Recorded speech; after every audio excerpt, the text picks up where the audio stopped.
Hello, everyone. Welcome back to the Pink Podcast. I'm your host, Wendy. And for today's episode, I want to talk about periods. Okay. A lot of us here, hopefully the majority, are women, and we all have our periods for probably most of our lives, or yeah, because we get menopause around 40, 50. So at least like half of our life, okay? Which is a lot of time. We're going to get our periods every month, once a month, and it's something that's going to be around for a long time for a lot of us. I became obsessed with my period and learning more about it maybe like a year ago, something like that. And everything has changed ever since I got really into my period and learning about it. And I feel like growing up, I kind of just knew the basics, which is what I feel like most of us still know, which is like, okay, you're going to get it once a month. Eventually, you stop getting it once you're a little bit older and you hit menopause. It's supposed to last about a week and you bleed and you can use a tampon or a pad. We kind of just know the basics, like, oh, it hurts for a lot of women. Some women don't get that much pain. Some of us get it longer. Some of us get it for shorter. There's like a lot of like the basics that I feel like everybody knows. And then there's like the big chunk of it. So I feel like what everybody knows is kind of like the tip of the iceberg. And that's all that I knew up until maybe like I said, like a year ago. So 23 years of life, probably almost 10 years of having a period, a decade of bleeding once a month. And I really only knew what feels like now the tip of the iceberg. And once I learned what I am going to share in this episode, it completely transformed the way that I view my period, the way that I enjoy my month and my cycle. So let's jump into it. First, let's define what a period is and medical terms. So, what is a period? Because I like to get the definition of stuff out the way. You know what I'm saying? Okay, it says here on Google, super trusted source. Okay. Um, every month your body prepares for pregnancy. If no pregnancy occurs, the uterus or womb sheds its lining. The menstrual blood is partly blood and partly tissue from inside the uterus. It passes out of the body through the vagina. And then, more specifically, what happens during a period, it says the ovaries release the female hormones estrogen and progesterone. These hormones cause the lining of the uterus or womb to build up. The built up lining is ready for a fertilized egg to attach to and start developing. If there's no fertilized egg, if you're not pregnant, the lining breaks down and bleeds. Okay, so it's literally the same thing we already read. So that's what a period is by its definition. Means you didn't do your job as a human, you didn't get pregnant, you failed, okay? And now you have to suffer the consequences and bleed, okay? There's your punishment for not doing your duties as a human and procreating. So now that we have that out of the way, let's talk about why I even got into the whole like deep research of my period. So about 2 years ago, I started really having worse and worse periods every month. I already didn't have easygoing periods, even like growing up. I was always like a 7 to 8 day bleeder. I always had a heavier period than most of my friends. I always had cramps, and I've always had a lot of blood clots, TMI, but obviously we're here talking about periods, so there's no TMI. Okay, we're being truthful here. I am a blood clot girly, and the point is, I've just had heavier periods than a lot of my friends. Some of my friends also do have a heavier period, and I'm like twin. But for the most part, most women aren't supposed to have, obviously, super heavy or dreadful periods. And I didn't really know this. I always thought that some women get like lighter period, the ones that are favored and highly blessed. And then there was the girls like me who just got blessed with heavy periods. And I just thought that's the way the cookie crumbles. Like some girls have better genetics than other women with their periods. And then I started having worse and worse periods. And I was like, okay, you know, the heavy bad period was one thing. The killing me softly thing is another thing. I'm not gonna deal with this. And so I started researching like, why are my periods so bad? Why is this happening to me? I was having like debilitating periods. I couldn't get up from bed. The pain was so bad, and I never had such bad cramps. Like they just started getting worse and worse and worse. I felt like I would be like yelling like from pain, like crunched over, just like yelling and crying from pain every period.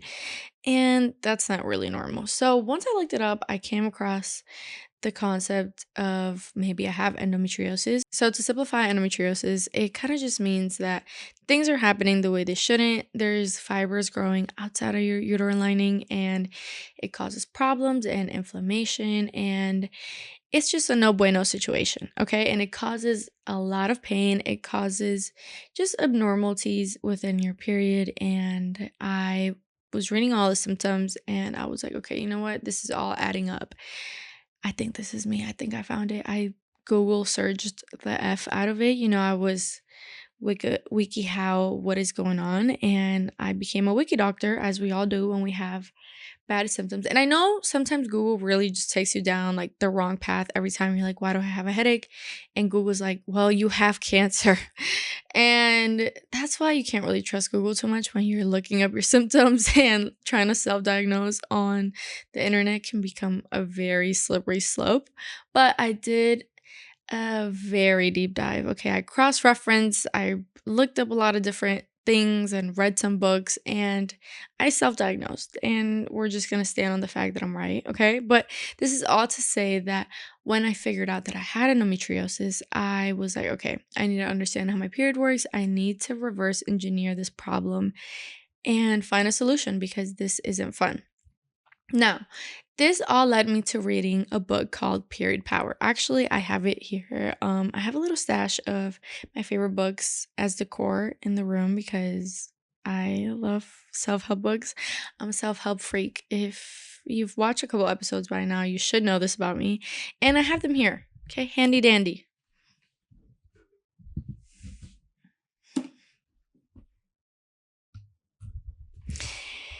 This book, Period Power, what a legend. I mean, she truly changed my life. I think her name is Macy Hill. I can't be trusted with that, but give it a read. If you want to do some deep, deep, deep work into your period, give her give her a look, okay? Now, if you're a little too lazy to read a whole book about it, I can summarize a lot of the things that helped me. Now, it's different to summarize it than to obviously fully understand it, and I feel like every woman should be encouraged to do a deep dive into their womanhood, into their period, into the things that really affect us all the time. I feel like self-help is the biggest way to show yourself that you love yourself and to take care of yourself. I mean, your body is your ride or die, if if you know what I mean.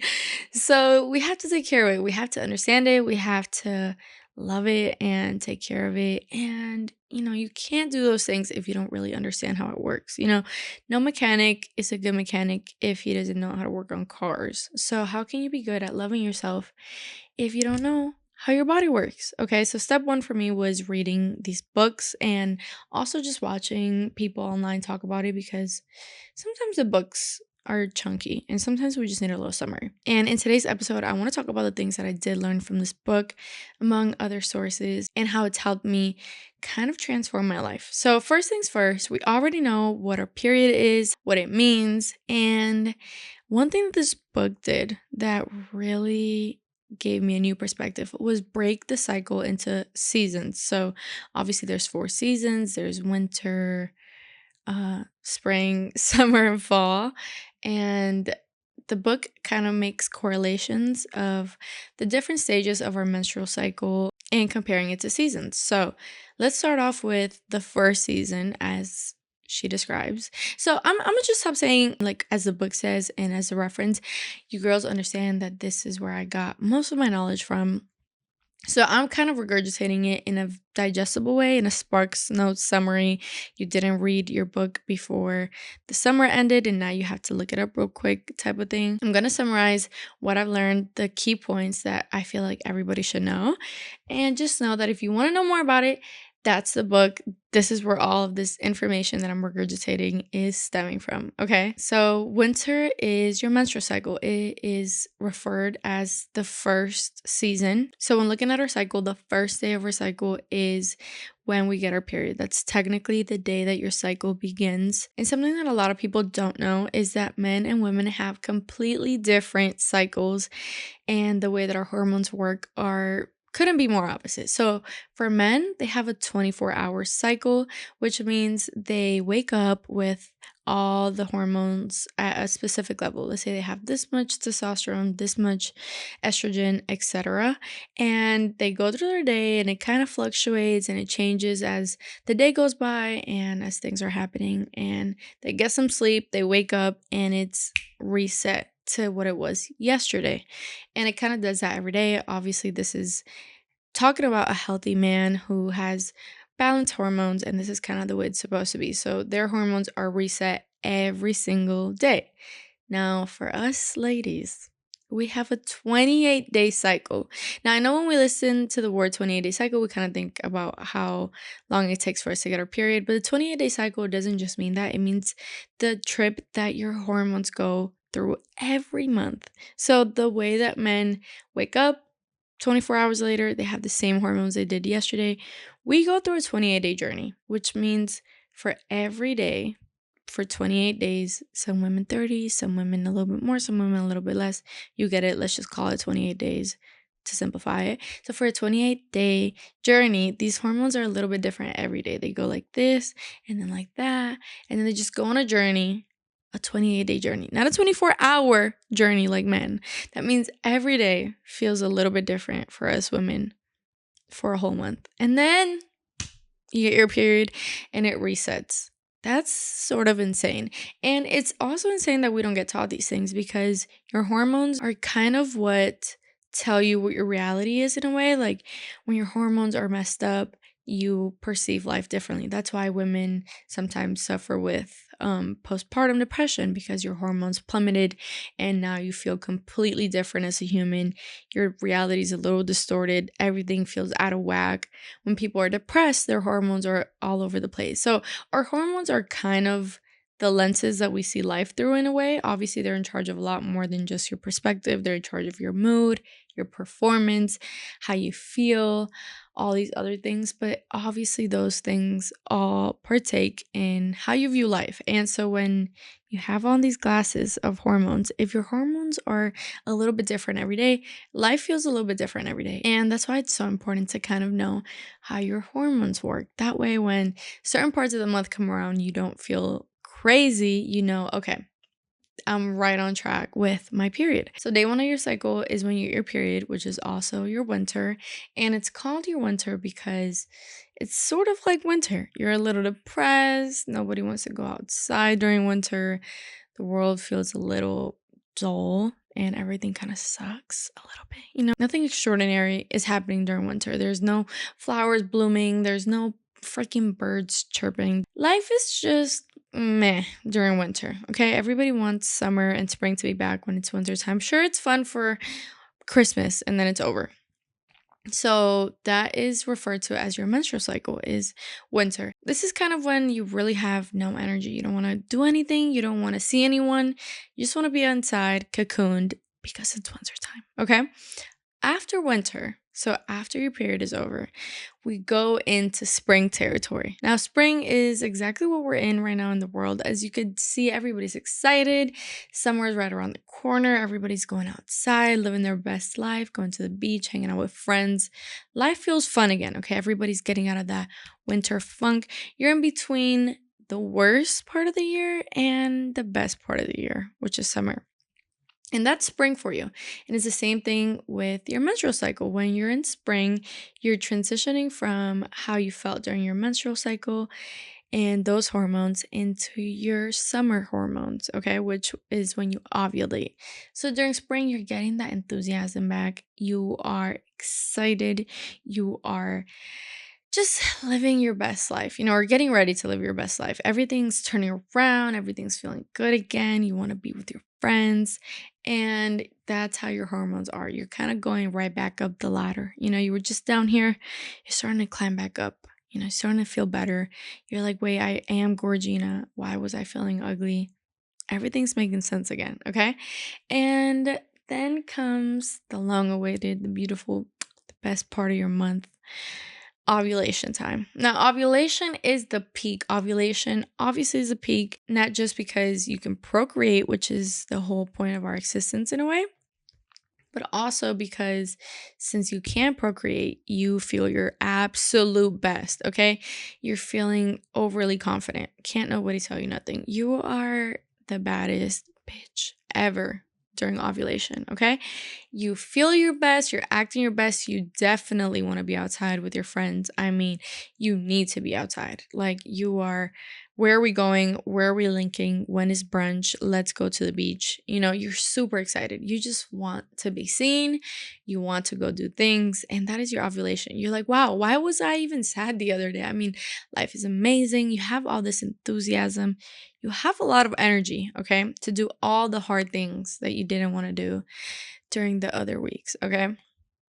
And there's just no better feeling than ovulation. And then comes fall. Now, fall, it's exactly how fall is. It's the start of the worst season ever. The mood is changing. Daylight savings is back. Everybody's mad, and nobody likes fall. Let's keep it a buck. It's cute for Thanksgiving and stuff, but nobody likes fall. And fall is the beginning of your menstrual cycle coming back. You're coming down from that super high. Everything that goes up must come down. And you were just at a peak. Okay. You were feeling your best. You were just, being the best you. And now you're going to come right back down. Okay. You're going to start feeling bad about yourself again. And you're going to start having no more energy and you're PMSing. Okay. This is what's your PMS week, is your fall. Okay. And yeah, it sucks. But then after that comes winter again. And then it just loops forever and ever and ever until you hit menopause, which is another episode. I know nothing about menopause, so we're not going to get into that. But that right there, in simple terms, is your menstrual cycle. Now, the reason why it's so important to categorize it in your brain and to know these categories is because then you can plan your life around it.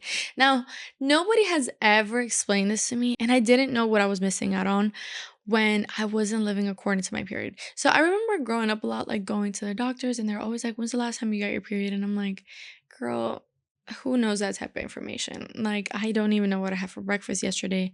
What do you mean, when's the last time I got my period? Who's keeping track of this and why? Like, are you serious? I don't know. I really didn't know whoever knew that information and why. And now I completely know that information to the detail, to the date. Like, I know every day that I'm going to get my period for the next couple months. I mean, I have it planned out. I know how long my period is. My period is, well, it was 28 days exact for about 8 months. Like, it was a good chunk. And then it kind of turned into 30 days out of nowhere. I don't know what that's about, but it kind of, yeah, it turned into 30. So regardless, I know I can count from, okay, let's say I got my period this month on the 13th. I'll just count 30 days from there, and I know when I'm getting my period the next month and the next month and the next month. Now, I know some women have irregular periods and it's not the same for everyone, but if you can track your period, or if you at least know the window, let's say you get it from every 26 to 29 days, you at least have a window to plan around. And this planning is essential because of what I just explained to you. You obviously feel better at certain times of the month and you feel worse at other times of the month. And when we don't know how our periods work or when it's coming, then we don't know how to plan our life around it. So let's say you want to go on a vacation, right? Let's say your birthday is coming up in a couple months. You're like, okay, I'm planning on vacation. I'm going to go to Bora Bora. Okay. And you plan your Bora Bora trip for when you're getting your period. And you don't know that. I mean, this is months away. How are you supposed to know that? How are you supposed to know you're going to be in your PMS week and then it's going to land on your period as well when you're out there? How would you know that? Well, I know that. Okay. I know that because I track my freaking period and I count it out and I have it pretty mapped out. So I'm not going to plan anything super fun for when I'm PMSing or having my period. That just makes no sense. I'm going to plan my resting time, my low maintenance type of activities for when I'm on my period or when I'm PMSing. And then when I'm ovulating, when I am, feeling gorgina, or even during spring, I am planning everything fun. If I want to have a party, I'm throwing it during my ovulation week. If I'm going on vacation, ovulation week. If I want to meet up with my friends, ovulation week. Anything that's social, anything that's fun, anything that I want to feel my best for, I am planning it for my ovulation week. Now, life isn't perfect. Obviously, you're going to get invited to places and doing things that are not in your control during not ovulation week, and that's okay. I mean, as long as you know, okay, can I go to this? Do I want to go to this? For example, for me, anything that's on my first like 3 days of my period is a no-go, okay? Don't If my friends are like, "Hey, we're going," I don't care. I'm not going, bestie, I'm on my period. And they know this about me and they're so used to it. I mean, nobody's ever like mad, that I'm on my period. If anybody invites me and I'm on my period, I literally say, "Sorry, I'm on my period." And my friends respect this, okay? They understand that I take that time for myself. I don't want to go out. I don't want to socialize, and that's totally fine. That's why I love planning my period in advance. I can really schedule things that are important for the days that I know I'm going to feel my best. That way, if I'm going on vacation, I'm like, feeling my sexiest. I am snatched. I am mentally like freaking as sharp as could be. I have so much energy. And that goes for more than just even a vacation or linking up with your friends. I mean, it is as simple as also when are you doing your hard chores. So let's say you're really hard clean. Let's say you want to reorganize your closet. Don't start that during your menstrual cycle. You're not going to finish that project. You want to do these really hard things, washing your car, doing whatever is the hardest for you to do during your ovulation, because you're going to have extra energy. Sometimes you get up and you just start cleaning the whole house or doing the projects that you never do, and you're like, just give me more, and just going crazy almost, and you're just doing everything and more, and you're like, wow, how did I manage to do all this within a whole just one day, a week's worth of work in one day? Well, it's probably because you're ovulating or you're close to it. Okay. And that's why it's important to do the hard things during that time, because you're gonna get it done, as opposed to starting to do a project when you're feeling your worst. Okay.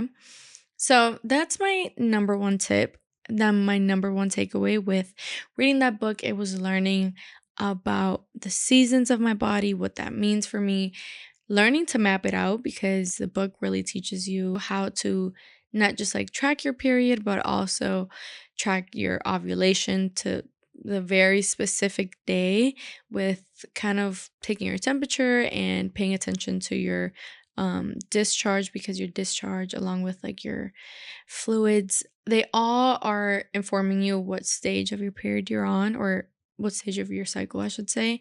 So for example, during ovulation, you're going to have a different discharge or a different vaginal fluid than you do the rest of your cycle. And this goes on for a lot of things, not just like your vaginal fluid or your mood. There's a lot more indicators that help you identify what part of your cycle you're in. And there's a lot of cool and insane ways to track your ovulation. And tracking your ovulation is also really important for natural birth control. And I know there's a lot of different birth controls out there, whether it's hormonal pills or the thing they put in your arm, I forget what it's called, or the copper IUD, or the tea. There's so many different things now, and regardless of what you choose, I mean, I know everybody has a different reason, and what works for you works for you. What works for me is natural birth control, because I really want to be as natural as I can. That's like my personal journey. And I really value knowing that my body doesn't have any outside interference to block any hormones or to alter me in any way. That's like my personal preference. And tracking my ovulation has really given me the freedom of not having to take a medical type of birth control, and just really just understanding my body and being able to plan how careful I am during certain times of the month. And what's really interesting about ovulation that I didn't know for forever? Your actual ovulation window is only 12 to 24 hours. I know people call it ovulation week. Even I was just referring to it like that, or couple ovulation days, but your real ovulation, so like the moment that your egg can be fertilized, is only a 12 to 24-hour period. And people call it a week or a couple of days because obviously it's really hard to know what that 1 day, 12-hour window is. It's almost kind of impossible unless you're doing a lot of steps to really track it. And even that, it's never 100% certain. This book actually kind of explains how you can naturally do it by measuring your temperature every day. Like you take your temperature, and there is a whole science behind how your body fluctuates temperature right when you're ovulating. So if you're doing all those things, you can pretty much know when your body's going through that specific window. But for most people, nobody wants to do all that, and it's a lot of work. And so it's easier to treat it like a week because sperm can live inside of a woman up to 4 or 5 days. So let's say you have sex and there's sperm inside of you 4 days before your ovulation. You're like, oh, Wendy, I'm not going to get pregnant because you said ovulation is only 12 to 24 hours and this is 4 days before my ovulation. Well, listen here, Missy. Ovulation is only 12 to 24 hours, but if that sperm is inside of you and it's survived all 4 days and it's there just waiting in line, membership, it's there just waiting to get in, and now you're ovulating, guess what? You might be pregnant. So that is why it's easier to treat it like a ovulation window, treat it like a week or a couple of days because sperm is gonna survive in there and it's gonna get you pregnant. So that's why they refer to it as a week, but it's really just 1 day, which is bonkers because growing up, I always thought you could get pregnant, obviously, for a couple of days out of a month. I mean, I didn't even know how this worked growing up. I thought you could get pregnant the whole month unless you were on your period. And obviously, it's like the furthest thing from that, but we don't really get taught these things. And I think it's just so cool to know that it's only for a couple of hours out of the whole month that you can only really get pregnant for about 1 day. Insane. So that's really how your body kind of functions throughout the month. Like I said, I really encourage you girls to kind of track your month and track your mood and kind of understand when you're at your peak versus your lows and try mapping out your life around that. It really is life changing. Now, the book also goes into a lot of other cool depths. I mean, there is so much more to know than just categorizing these seasons. I mean, it talks about the way your hormones actually fluctuate throughout the month, goes into specifics as to when your estrogen drops and what that means, and when your testosterone is rising and what that means, and how it affects your libido, and all these other different facets. That's maybe a topic for a different episode if you girls are interested. If you just want to go and read the whole book, do that. I completely encourage you to do that. I love that freaking book. I'm sure you girls are tired of me saying it, but I really, really do. And yeah, so the book goes into a lot more, but that whole categorizing it and understanding it and mapping my life around it and knowing that I feel sad and not the best throughout certain parts of my month is normal and that it's gonna go away has really helped me stay more positive and feel better about myself because sometimes we're like, wait, why do I hate life right now? And why is everything so hard? And why is nothing making sense? And nothing's going right. And then it's like a couple days later, everything's perfect. So once you really understand that this is gonna fluctuate, you're not panicked about it anymore. You know that it's just kind of like a little phase, and you can almost like warn yourself and other people around you. Like, I know I'm gonna get my period, and I know when I'm about to ovulate, and I know when I'm about to PMS, and I'll kind of give my partner a little warning, like, hey, if I'm extra mean or extra sensitive, just know I'm on my period or I'm gonna get it soon. And he completely understands that and he complies. So yeah, me. Now, the last thing I do want to mention, as an honorable mention, is how much your diet and your exercise affects your hormones, which affects your cycle.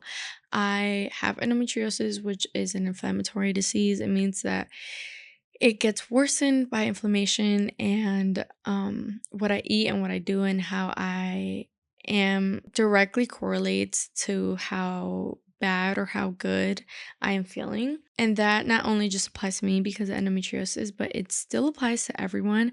What you're eating and what you're doing completely changes your hormones and how you feel. So even if you think you look healthy, or if you're like, oh, I work out, I go to the gym, but you're eating all these bad foods, it completely changes the way that your hormones work and it can worsen or better your symptoms. So, one thing that I noticed while trying to cure my endometriosis was that when I changed my diet into a non inflammatory diet, which I could do a whole episode on what I eat and all those type of things. We're not going to get into that right now. But when I completely changed my food intake and my activity and what I was doing, I noticed that my PMS was completely different. I mean, I still had PMS and I still had a change from feeling at the peak to not so peaky, but it was nowhere near the dramatic dip that I had normally felt before. It wasn't as much of like a going from feeling my best to feeling the absolute worst. It just was like, okay, I was feeling my best and now I'm feeling like, okay, I'm not super like over the moon about stuff, but I still feel good. And I didn't even know that was possible. Like that wasn't even intentional when we tried to change my diet. I was just trying to cure my endometriosis, which also is affected by your hormones. And I noticed that my foods completely helped me with my hormones. And it obviously changed how I felt because, like I said, the hormones are kind of like the lenses to how you interpret life and how it feels. And my PMS was so chill, like it was not dramatic. I was still able to do things I was never able to do during PMS. I had way better periods. Um Everything changed once I changed my food and I just couldn't believe it because this whole time growing up I just thought, okay, this is how it is. You feel better and then you feel worse, and better and worse doesn't have to be that dramatic. It could be better and not so good. It doesn't have to be better and worse, and I know that now. And food is way more than just like pleasure or fun. It's medicinal for me now, and it's fuel, and it's something to take care of my body, not just to entertain myself with.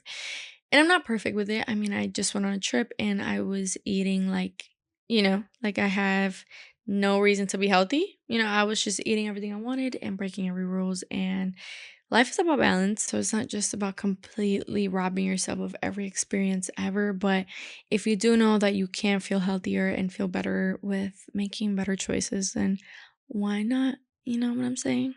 So, ladies, let's get our life together. Let's be more intentional with what we do, what we eat, how we feel. And there's a lot more power that we can have with our cycle and being in tune with it and enjoying it and appreciating every step, because now I really do enjoy my period and I enjoy that reset time and I cherish it. And it's like my me time. And I know how to do the things that make me feel good around that time instead of trying to overwork myself or having unrealistic expectations. Now I know how to do things that make me feel good and things that help me with easing my period and enjoying that reset time, because it honestly is beautiful and it's so womanly and it's so natural and it's a part of our nature. It's a part of our life and it's there not against us, it's there for us, and there's a benefit in it. And we just have to learn how to navigate with it. We have to learn how to live with it and incorporate it in a good way and appreciate it for what it's worth and not be battling it, because I feel like growing up I hated my period. I was like, what the fuck? Why do we get blood pouring out of us for a week? Like, men don't have this problem. Like, why is this even a thing? Like, who even designed it this way? But now I enjoy it, and it's such like a pure womanly moment that I completely cherish now. So, anyways, that's it for today's episode. I hope that you girls enjoy this talk. If you have any tips and tricks, drop them in the comments below. I mean, periods are a huge part of our life. I love doing these type of episodes for you girls where I get to just chat and tell you things that I love and that I feel like have completely like changed my life. So I hope you girls enjoyed this episode. I can't wait to see you all next Wednesday. I miss you girlies so much last week when I was gone, but we're back. Okay, we're back. And yeah, I hope you girls enjoyed this episode. I love you all so much. Like, comment, subscribe. Okay, she's a YouTuber. Do your thing. Help a girl out. I love you girls so much. Okay, bye.